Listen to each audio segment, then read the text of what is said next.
Good morning student. आपलं current इलेक्ट्रिसिटीचं recording चाललं आहे. आपलं करंट इलेक्ट्रिसिटी टॉपिक चाललं आहे, त्याचं आपलं रिव्हिजन सुरू आहे. मागच्या लेक्चरमध्ये आपण टेम्परेचर डिपेंडन्स ऑफ रजिस्टन्स, त्याच्याशी related graph, then resistance in series, resistance in parallel, आपण हे सगळं कव्हर केलं आहे. आज आपल्याला नवीन पॉईंट स्टडी करायचे, तो म्हणजे इलेक्ट्रिक पॉवर. ओके. इलेक्ट्रिक पॉवरला डिफाईन करतात rate of performing work. Rate of performing electric work is called as electric power. Electric पॉवरला डिफाईन करायचं rate of performing work is called as electric power. Electric power formula असतो P is equal to V into I is equal to I square R equal to V square upon R. Electric पॉवरचा formula P is equal to V into I. V म्हणजे voltage, I म्हणजे current, is equal to I square R, R म्हणजे resistance, और V square upon R. पॉवरचं unit असतं watt आणि commercial unit असतं horsepower. 1 horsepower is equal to 746 watt. Okay. तसंच electric energy. Electric energy is nothing but work done by source to maintain a steady current in electric circuit. Work done by source to maintain steady current in a circuit is nothing but electric energy. Electric energy तिचे formula असतो is equal to V I T is equal to I square R T equal to V square T upon R. R म्हणजे resistance, T म्हणजे time, V म्हणजे voltage, I is current. लक्षात आलं. So electric energy is V I T is equal to I square R T is equal to V square T upon R. Electric एनर्जीचं unit असतं joule आणि त्याचं commercial unit किंवा board of trade unit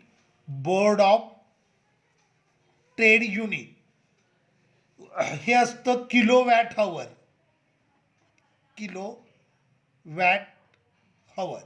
आता 1 kilowatt hour is equal to how many joule ते find करूयात. Electric energy असा unit is joule. Board of trade unit किंवा कमर्शियल युनिट हे किलोवॅट हवर असतं. आता नीट लक्ष द्या. 1 kilowatt hour is equal to 1 kilo म्हणजे 10⁻³ बरोबर आहे. हा टाईम.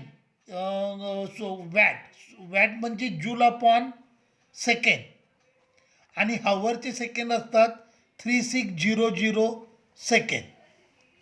हे सेकंड आणि हे सेकंड कॅन्सल झालं, सो हे आलं 3600 into 10⁻³ so 1 kilowatt hour is equal to 3.6 into 10⁻6 joule. लक्षात आलं. 1 kilowatt hour is equal to 3.6 into 10⁻6 joule. This is commercial unit of electric energy. आता आपल्याला इम्पॉर्टंट पॉईंट स्टडी करायचे, तो म्हणजे E M F, internal resistance and terminal potential difference. आता बघा, माझ्याकडे एक बॅटरी आहे. हा सेलचा सिम्बॉल झाला. सिम्बॉल पण तुम्हाला मी ड्रॉ करून दाखवतो. हा सेलचा सिम्बॉल आहे आणि असे नंबर ऑफ सेल यूज केले असतील तर त्याच्यापासून बॅटरी बनते. तर हा झाला सेल, ज्याच्यामध्ये एक पॉझिटिव्ह टर्मिनल असेल, एक निगेटिव्ह टर्मिनल असेल. ॲक्च्युली सेलच्या आतमध्ये 2 इलेक्ट्रोड असतात, एक पॉझिटिव्ह इलेक्ट्रोड आणि दुसरा निगेटिव्ह इलेक्ट्रोड. 2 किंवा 2पेक्षा जास्त सेलचं कॉम्बिनेशन म्हणजे बॅटरी. आता एखाद्या सर्किटमध्ये तुम्ही बॅटरी यूज करत असाल तर बॅटरी सर्किटमध्ये करंट प्रोव्हाइड करते, बरोबर आहे. एखाद्या सर्किटमध्ये बॅटरी यूज करायचा पर्पज काय असतो, तर बॅटरी सर्किटमध्ये करंट प्रोड्यूस करते, करंट प्रोव्हाइड करते. आता एखादी बॅटरी ज्या वेळेला सर्किटमध्ये करंट प्रोव्हाइड करत नाही त्यावेळेला तिच्या दोन इलेक्ट्रोडमधलं जे व्होल्टेज असतं त्याला म्हणतात EMF, इलेक्ट्रोमोटिव्ह फोर्स. ह्याच्या नावात जरी फोर्स असलं तरी हा फोर्स नाही आहे, हे व्होल्टेज आहे. एखादी बॅटरी ज्या वेळेला सर्किटमध्ये करंट प्रोव्हाइड करत नाही त्यावेळेला तिच्या टर्मिनलच्या अक्रॉसचं जे व्होल्टेज असणार आहे त्याला आपण म्हणतो EMF.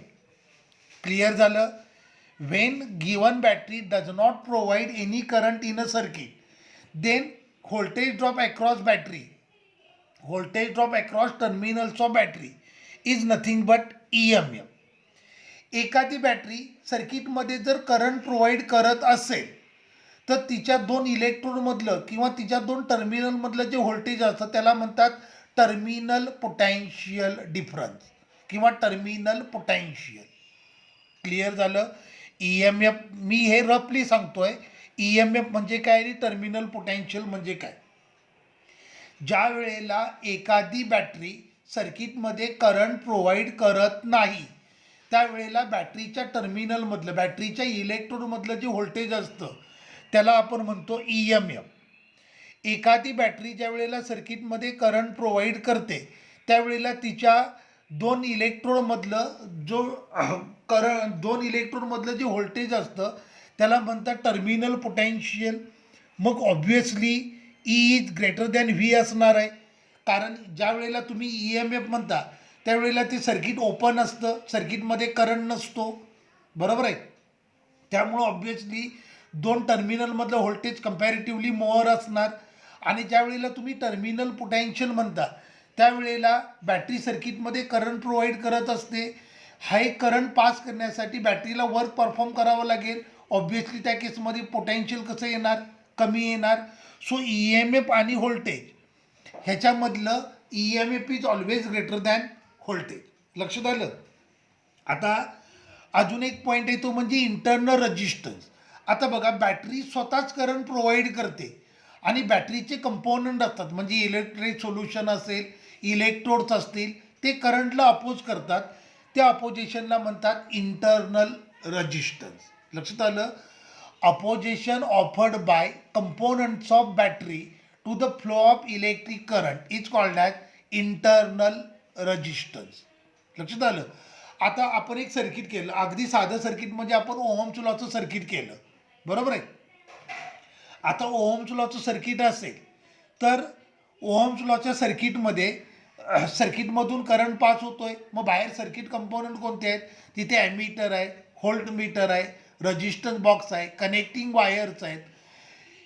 हे जे आउटसाईड बॅटरीच्या आउटसाईडचे इलिमेंट आहेत ह्यांचं जे करंटला अपोजिशन असेल त्याला एक्सटर्नल रेजिस्टन्स म्हणतात. लक्षात आलं? इंटरनल रेजिस्टन्स आणि एक्सटर्नल रेजिस्टन्स यातला फरक लक्षात आला?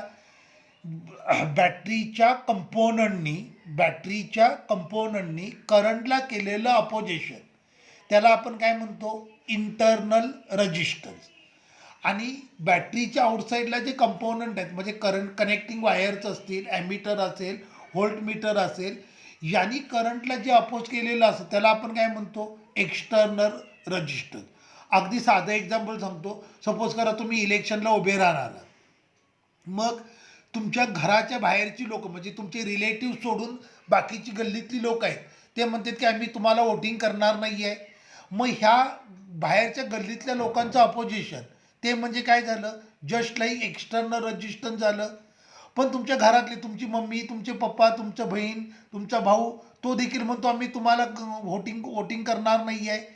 मग आपल्या घरातल्या लोकांचं जे अपोजिशन असेल it is just like internal resistance.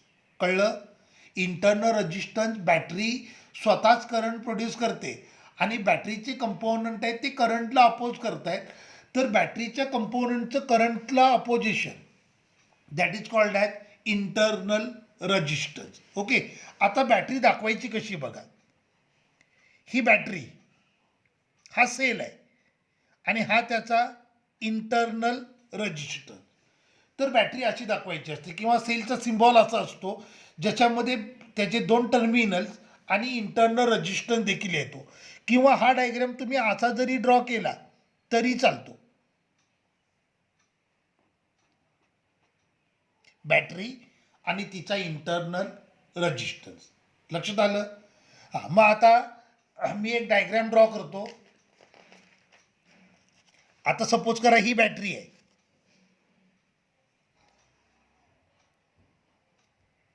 आणि हा तिचा इंटरनल रजिस्टन्स.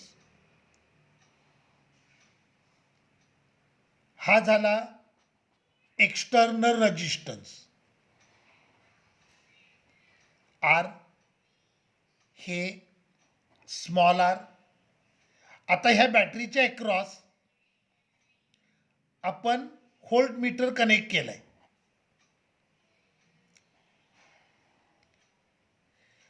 आता ही ती की आहे. सपोज करा की ओपन आहे. आता की ओपन असेल तर इथं तुम्हाला कशाचं रिडिंग मिळेल? EMFचं रिडिंग मिळेल.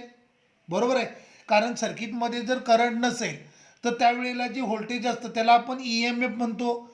आता हेच ही बॅटरी, हा बॅटरीचा इंटरनल रजिस्टन्स, ही की, आता ही की क्लोज केलेली आहे आणि हा एक्सटर्नल रजिस्टन्स कॅपिटल आर, हा इंटरनल रजिस्टन्स. आता या केसमध्ये बॅटरी जे व्होल्टेज शो करेल ते म्हणजे टर्मिनल पोटेन्शियल असणार आहे. लक्षात आलं? ज्या वेळेला एखादी बॅटरी सर्किटमध्ये करंट प्रोव्हाइड करत नाही त्यावेळेला बॅटरीचं व्होल्टेज असतं त्याला आपण काय म्हणतो? EMF. आणि ज्या वेळेला बॅटरी सर्किटमध्ये करंट प्रोव्हाइड करते त्यावेळेला तिच्या टर्मिनलमधलं जे व्होल्टेज असतं त्याला आपण काय म्हणतो? Terminal potential.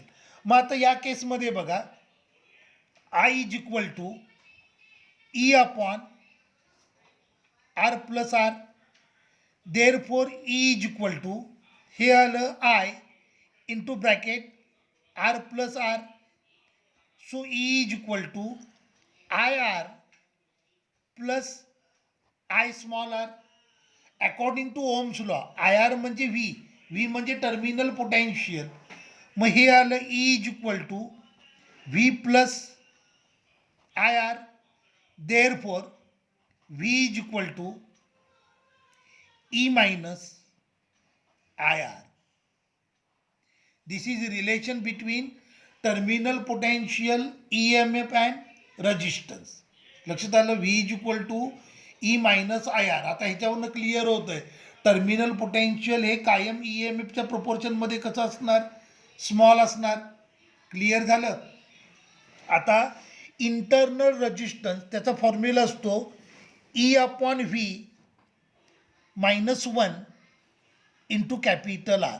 This is formula for internal resistance. R is equal to E upon V -1 into capital R. Clear झालं? EMF म्हणजे काय आणि टर्मिनल पोटेन्शियल म्हणजे काय लक्षात आलं? ज्या वेळेला बॅटरीनं सर्किटमध्ये करंट प्रोव्हाइड केलेला नसतो त्यावेळेला तिच्या टर्मिनलच्या अक्रॉस जे व्होल्टेज असेल त्याला आपण काय म्हणतो? EMF.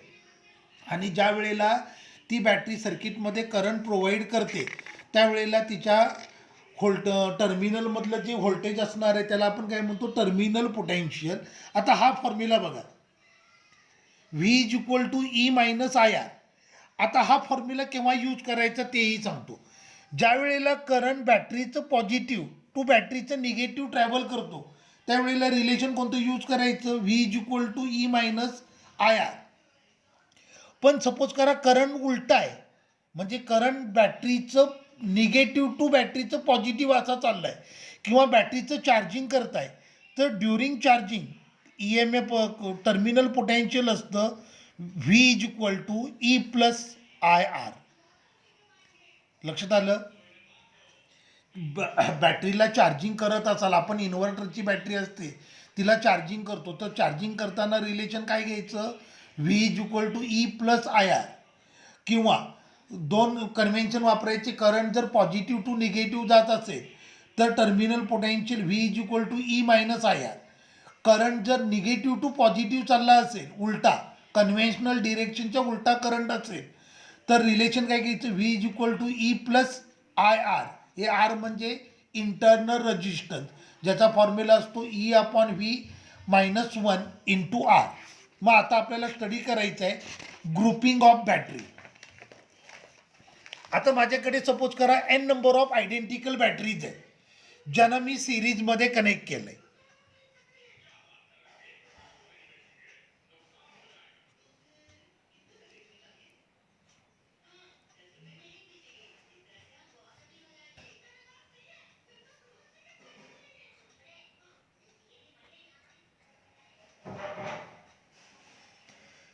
आणि हा झाला एक्सटर्नल रेजिस्टन्स.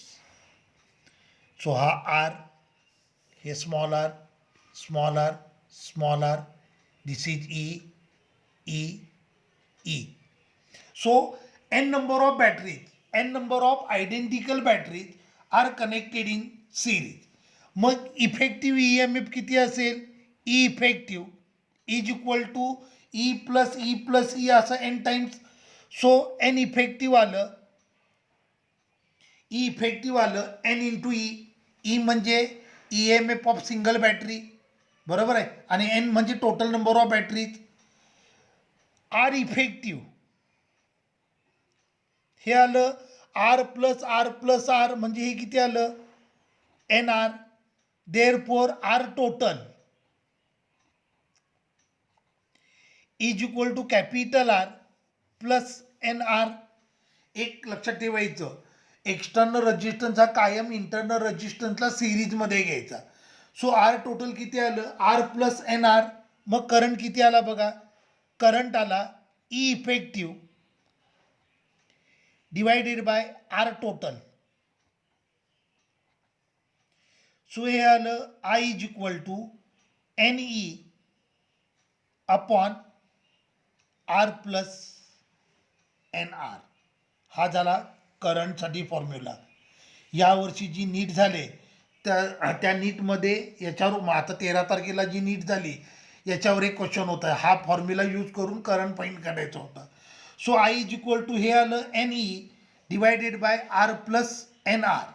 आता पहिली case, if R is greater than small R. मग या केसमध्ये R plus N R is approximately equal to R असणार. मग करंट किती मिळाला बघा? आय इज इक्वल टू हे आलं N E upon capital R. So it is equal to N times E upon R. So या केसमध्ये करंट मॅक्झिमम असेल. आता ई अपॉन आर म्हणजे काय? Current provided by single battery, current provided by single cell, बरोबर आहे. मग जर capital R external resistance is greater than internal resistance असेल, much larger than internal resistance असेल, तर त्या केसमध्ये सर्किटमधला करंट असेल तो किती असेल? N times E upon R. आता सपोज करा if capital R is less than small R, मग R plus N R is approximately equal to N R N R. मग या केसमध्ये आय इज इक्वल टू हे आलं N E upon N R. So I is equal to आलं E upon R. म्हणजे current due to single battery आला. म्हणजे बघा सर्किटमध्ये N number of batteries connect केल्यात पण करंट मात्र सिंगल बॅटरीचाच मिळतोय. मग प्रॅक्टिकली असं यूज कराल का? कारण मग तशा एन नंबर ऑफ बॅटरी जोडून काही उपयोगच नाही आहे. लक्षात आलं का मी काय म्हटलं ते? जर बॅटरीना सिरीजमध्ये कनेक्ट केलं, बॅटरीजना सिरीजमध्ये कनेक्ट केलं तर external resistance must be more than internal resistance. पहिली कंडिशन सॅटिस्फाय व्हायला पाहिजे. दुसरी कंडिशन काही उपयोग नाही आहे. आपण सपोज करा 1000 बॅटरीज जोडल्यात पण जर इंटरनल रेजिस्टन्स हा जास्त असेल आणि एक्सटर्नल रेजिस्टन्स कमी असेल तर करंट तुम्हाला सिंगल बॅटरीचा मिळतोय. म्हणजे उरलेल्या 999 बॅटरी बिनकामाच्याच आपण जोडून ठेवल्यात. क्लिअर झालं? So in case of series combination, in order to get maximum current, in case of series combination, in order to get maximum current, external resistance must be more than internal resistance. Clear झालं? हे झालं batteries in series. मग आता batteries in parallel बघूयात.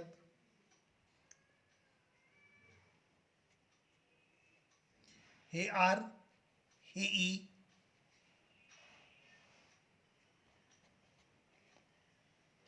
R E, हे असं N times.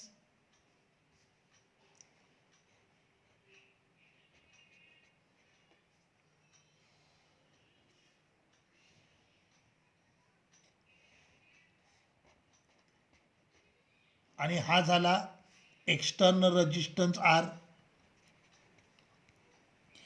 आता एका बॅटरीचा EMF E आहे, एका ब्रँचमध्ये एकच बॅटरी जोडली, बरोबर आहे. पॅरललमध्ये व्होल्टेज सेम राहतं, याचा अर्थ E effective is nothing but E, बरोबर आहे. आता हे सगळे इंटरनल रेजिस्टन्स एकमेकाला पॅरलल आहे. मग हे R P is equal to आलं आर अपॉन एन, बरोबर आहे. आर पी किती आलं, आर अपॉन एन आलं. मग R total is equal to capital R plus R upon N, म्हणजे हे आलं N R upon R, N R plus R upon N. मग I total is equal to E effective divided by R total.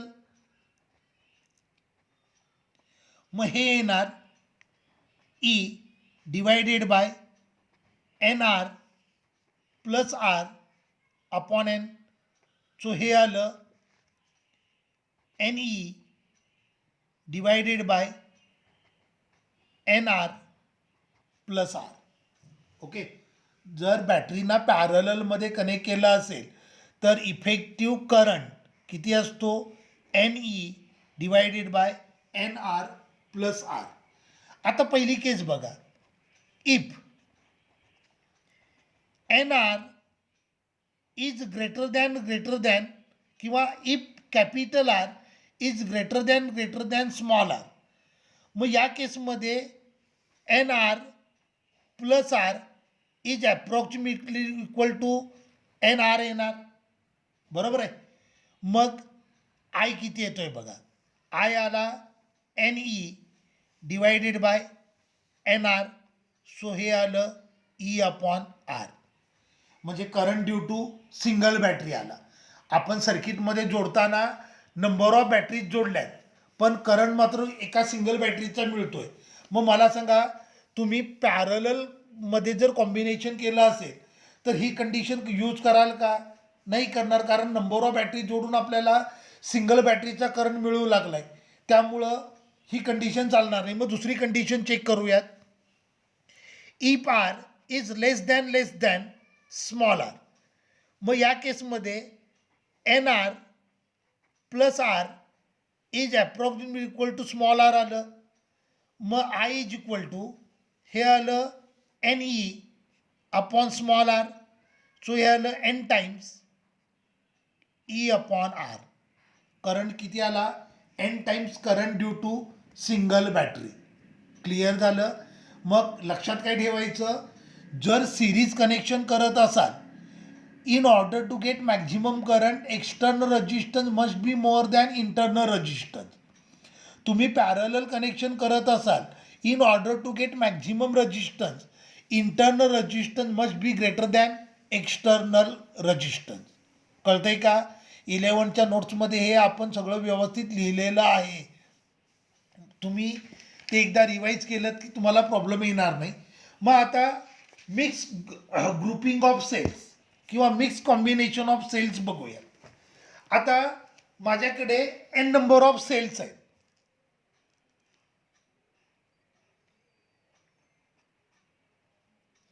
हे R, हे E,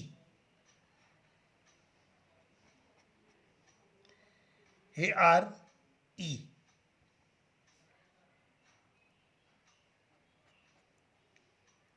R E number of cells आहेत. यांना मी सिरीजमध्ये connect केलंय आणि अशा एम रोज आहेत.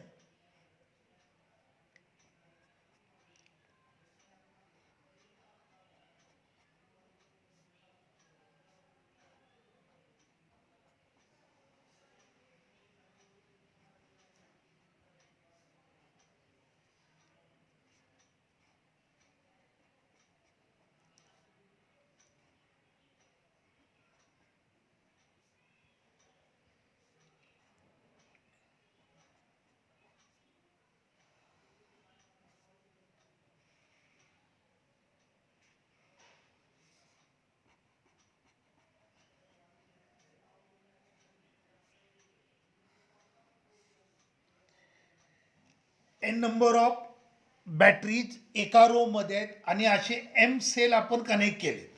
हां, मग आता एका रोचा ई एम एफ किती येणार? एका रोचा ई एम एफ येणार N times E. Voltage parallel connection असेल तर व्होल्टेज सेम राहतं, म्हणजे ई इफेक्टिव्ह आलं एन ई. बरोबर आहे. ई इफेक्टिव्ह किती आलं? N E. आता एका रोमध्ये N number of internal resistance आहेत. बरोबर आहे. सो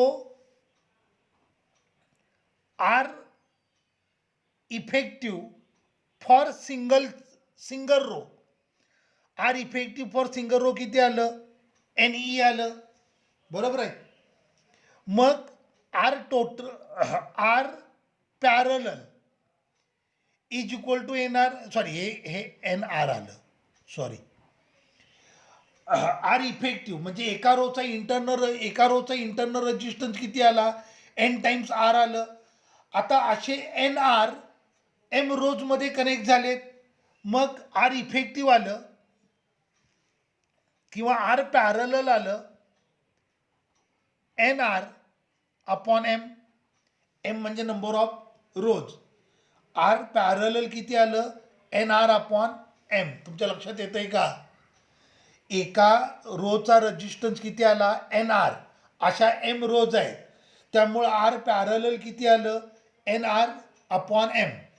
देअरफॉर आर टोटल आलं N R upon M plus capital R. मग हे आलं N R plus M R divided by M. मग याच्यावरनं करंट फाइंड करूयात. Current is equal to E effective divided by R total. मग ई effective किती आहे? N E divided by R total N R plus M R upon M.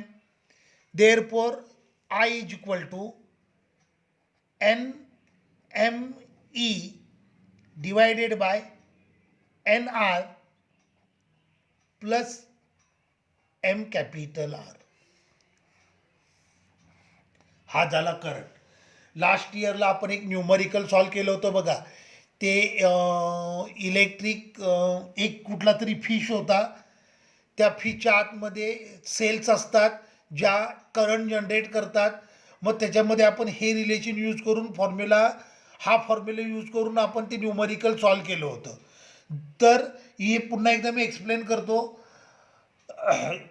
एका रोमध्ये N number of batteries आहेत, सिरीजमध्ये ई एम एफ ॲड होतो, त्यामुळं एका रोचा ई एम एफ किती आला? E plus E plus E plus E असं N times. So E effective आलं एका रोसाठी एन ई, म्हणजे एका रोच्या अक्रॉस व्होल्टेज किती आहे? एन ई आहे. पॅरललमध्ये व्होल्टेज सेम राहतं. मग पहिल्या ब्रँचच्या क्रॉस जर व्होल्टेज एन ई असेल तर दुसऱ्या ब्रँचच्या क्रॉस पण व्होल्टेज किती आलं? N E. लास्टवाल्या ब्रँचच्या क्रॉस पण व्होल्टेज किती आलं? N E. बरोबर आहे. एका रोमध्ये रजिस्टन्स आर आहे, N number of internal resistance connect केलेत. सिरीजमध्ये रजिस्टन्स ॲड होतो, त्यामुळं आर सिरीज आलं एन इंटू स्मॉल आर. बरोबर आहे. अशा एम रोज पॅरललमध्ये कनेक्ट झाल्यात. मग पॅरलमध्ये आपला फॉर्म्युला आला, त्याच्यावरनं मी आर पॅरलल काढलं. आर पॅरलल आलं N R upon M. M म्हणजे number of rows. Internal resistance हा त्यांना सिरीजमध्ये असणार, मग त्याच्यावरनं आर टोटल आलं N R upon M plus capital R. Okay. मग त्याच्यावरनं मी करंट काढला, effective current. So effective current आला N M E divided by N R plus M R.